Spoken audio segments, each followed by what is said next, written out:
አረበኛው ብዕረኛ ሼክ ሰይድ ኢብራሂም ጫሊ።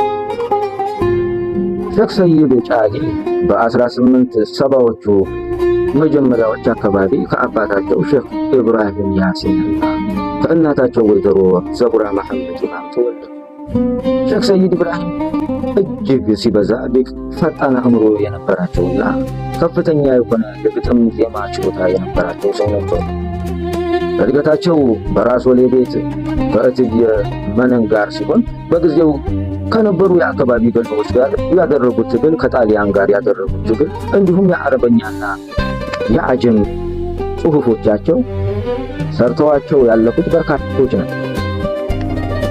በጸረ ቀኝ አገዛዝ ትግሉ ከፍተኛ አስተዋጽኦ ያበረከቱ ግለሰብ ሙስሊሞችና ታዋቂ የእስልምና ሊቃውንት ቁጥር እጅግ በጣም በርካታ ነው።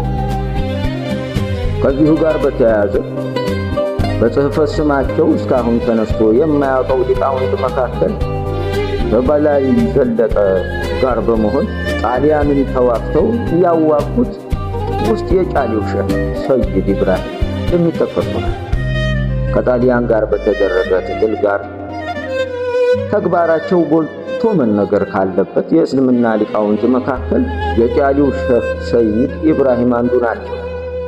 እነ ሼክ ጫሊ ለመጀመሪያ ጊዜ በጣሊያኖች ትኩረት ውስጥ የገቡት ሰዎች ሁሉ ለጣሊያን ገዢዎች እጅ እየነሱ የሚያልፉበት ቦታ ላይ ከበቅሏቸው ላይ ሳይወርዱና ለጣሊያን ገዢዎች ሳያጎነብሱ በማለፋቸው ነበር።